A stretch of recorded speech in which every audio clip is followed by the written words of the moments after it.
Hi boys and girls, welcome back to my channel. My name is CK and my channel is Psychology, and I have the most incredible news today. Finally, 10,000 subscribers. Yay! 10,000 subscribers. I am just over the moon. I'm stunned because I never thought I would be in this situation. It's been an incredible honor to host all of you, taking you to all these locations. It's just I still can't believe that I still can't believe I reached 10,000 subscribers. That's what I wanted to say. Thank you so much. I hope to bring you to more location, and this really is super encouraging for me and my channel. Thank you so much. Yeah, the show must go on, and one of the regrets that I have when I last visited Kuching was actually I only made a very short video of Kuching, but I also did not learn about the cultural and the people of Kuching, the culture and the people of Kuching of Sarawak. In this trip, I hope to, get to know more the lives and the culture and the history of Kuching and Sarawak. And I heard a museum, a new museum just opened right here in Kuching. It's called the Borneo Cultures Museum. Borneo Cultures Museum. And I am going for a visit, and also going there might help me to plan my itinerary here in Kuching, because I really have not much to plan. So I'm gonna take you there to this museum, newly opened, and we're gonna find out all about Kuching and the state of Sarawak. Okay, let's go.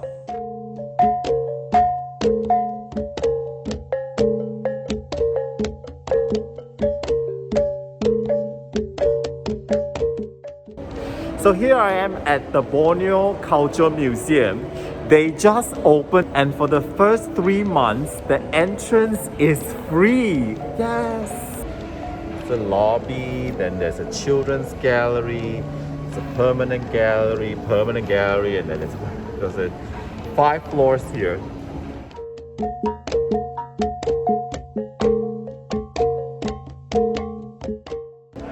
This is called Objects of Desire. Let's see all the objects. These are all the handicraft stuff that the people of Sarawak made. So you have the keringam, you have the metal crafts, which are from Brunei, the ceramics from these 2 areas. You have beads, you have the songket, the Iban textile, and tattoos, carving, and basketry. This is a baby carrier where the baby used to sit. So it's so beautifully decorated. And look at the color in the beads. This is what the local people use to carry their babies. So these are the beads necklace that were used in burials. Yellow peanut beads, and it's wearing around the belt. Look at the headdresses, so nice, very colorful. And this is a Bidayu necklace. It is emerald green, so beautiful. This is a necklace for the Bidayu ceremonial, and it's just so beautiful. Look at that. So this is called Baju Ujan, and it's worn by the Iban brides. And look at the headpiece.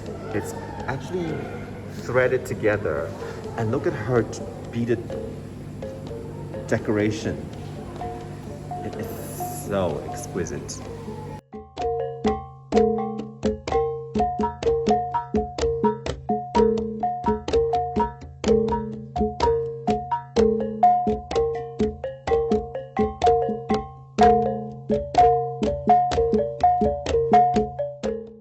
And so this is then the basic setup of weaving and threading all the clothes that they need together, and this is like a weaving machine, and the threading tools, and this is how they would sit and weave and thread everything together. This is just so beautiful, and it's gold threads, almost reflecting the light as well.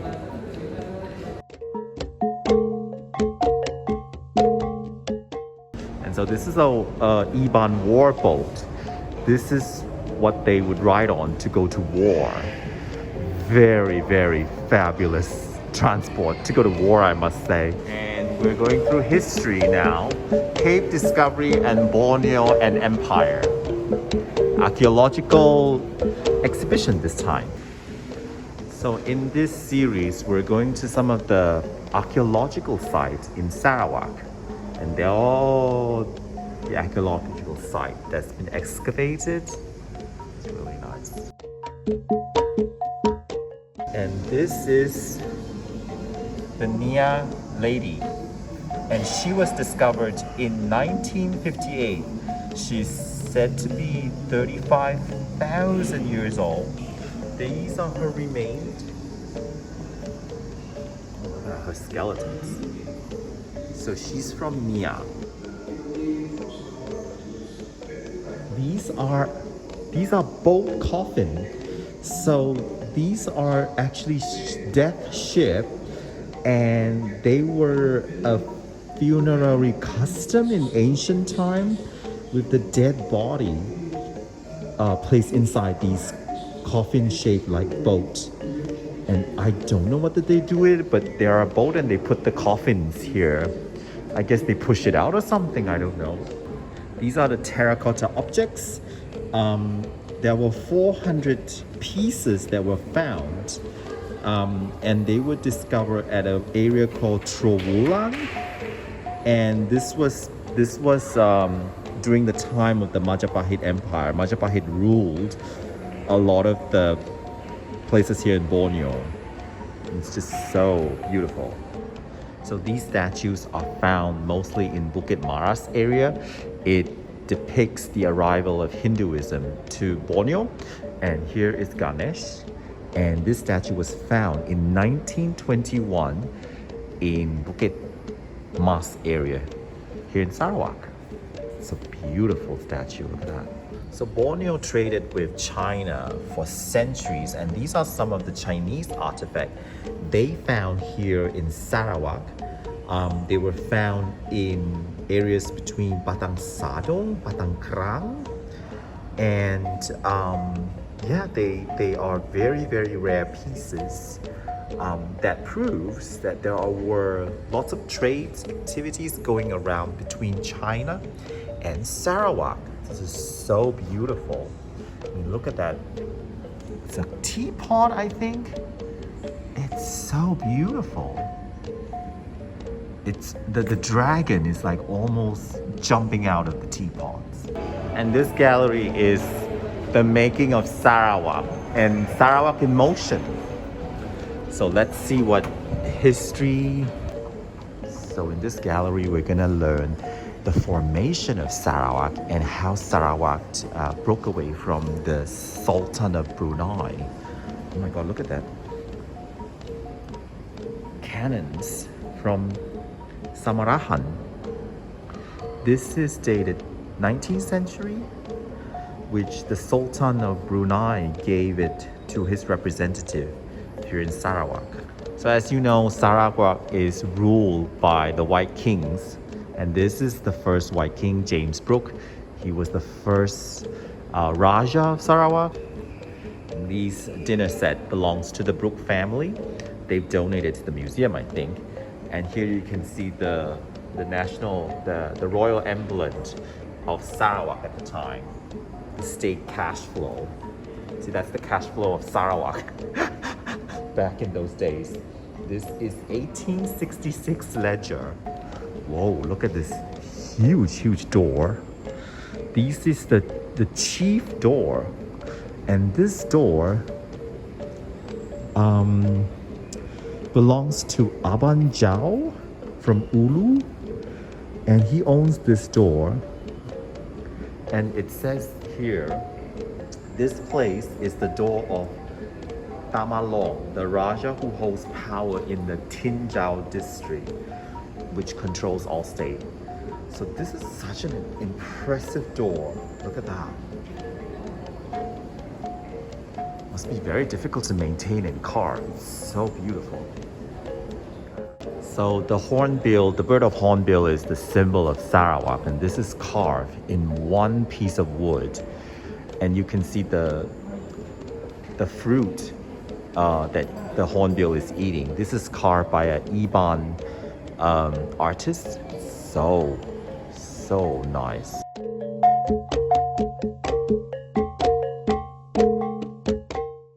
So this area showcased the Chinese immigrant beginning coming to Sarawak. They came as early as the 5th century, and under Raja Charles Brooke, they came a lot to Sarawak and helped develop Sarawak's economy and seeking new opportunities here in Sarawak. These are some of the stuff they left, buildings that they built. This section dedicated to the Chinese immigrants in Sarawak.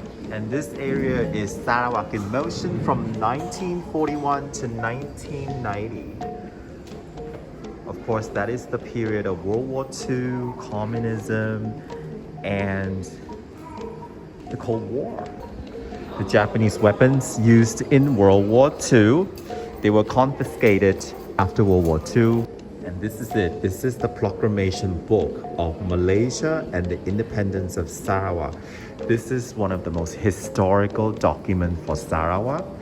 And this is signed by, of course, many notable people. You would see the then Prime Minister. Yeah. And it reads out the Proclamation of Independence of Sarawak. And this was held, of course, September 16, 1963.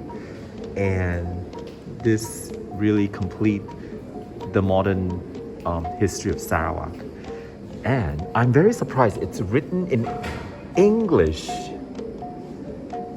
And it's a huge book. Look at that. Okay, let's see the natural beauty of Sarawak. Natural beauty of Sarawak, this gallery. This map shows you the important rivers of Sarawak. As I said, Santubong, and then there's Sarawak River where Kuching is, the Sadong River, the Lupa, the Saribas, and of course the longest river in Malaysia, the Rajang. The longest river in Malaysia is right here in Sarawak.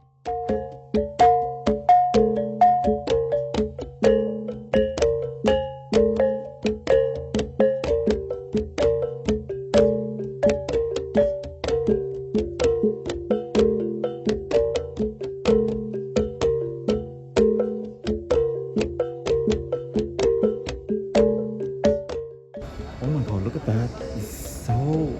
They built an entire house? Oh my god. This is still under maintenance, but when it opens, this will be very impressive. Gosh, they built an entire local house here.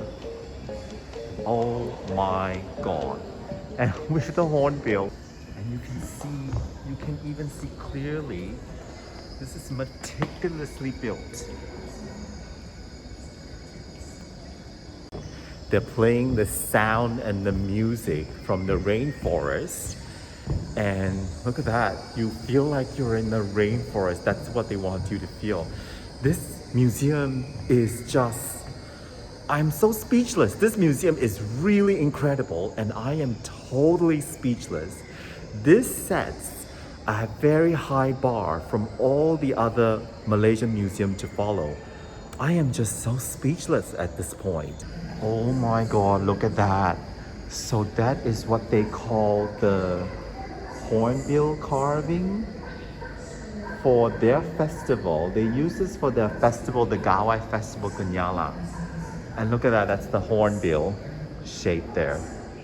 And depicting local people celebrating the festival of Gaia. This is so incredible. It's so colorful. The lighting is perfectly hitting on this artifact. And these are the headdresses for the Aboriginal people. These are all their jackets and their traditional headwear. I think they use this to go hunting, to bring them luck, to go hunting, I suppose. And these are the traditional wear for the dancer. So the dancer for the Hornbill Dance, I think. The Hornbill dancers, this is what they wear when they dance. Look at that. This is the tool they use when they dance. Oh my god. Look at that. So this is how the lady would wear during the feather dance of the Hornbill. Because Hornbill is really a symbol of everything here in Sarawak.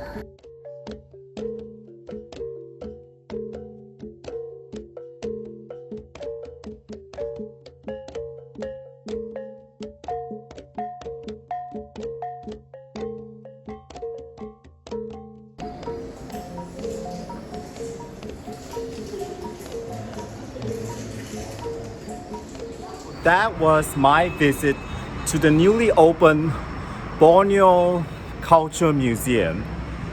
And I'm just so stunned. I am still stunned. Stunned is what I am. I originally wanted to come here to take a few pictures and take a few shots and leave. And I projected about it's gonna take me like an hour, but I ended up spending 2.5 hours inside. Finally, there's a museum that I can say, wow, here in Malaysia. I felt like it was not a Malaysian museum, but a European museum. All I can say is, well done, Sarawak. Finally, and I'm gonna say this, and a lot of people are gonna hate me for saying this, but I'm gonna say this. This is the best museum in Malaysia, hands down. I mean, the interactive element is amazing. The way they display the artifact, and they have a lot of original elderly people telling you the story of their life, the story of their people, which I thought was incredible.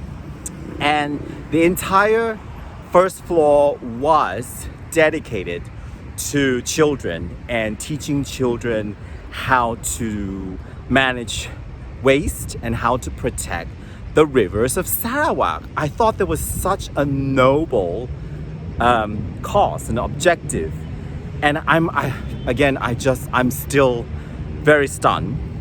And also the futuristic decoration, timeless, everything you want to know about Sarawak, the culture of Sarawak, the history of Sarawak, how Sarawak became Sarawak, the identity of Sarawak is all right here in the newly opened Borneo Cultural Museum. I learned so much more than I could ever have on books, and I did it for free. It's free. It just opened in March, and it's free for the first 3 months, so you better hurry up. So that was the best museum of Sarawak. If you want more videos of Sarawak, you can click right here.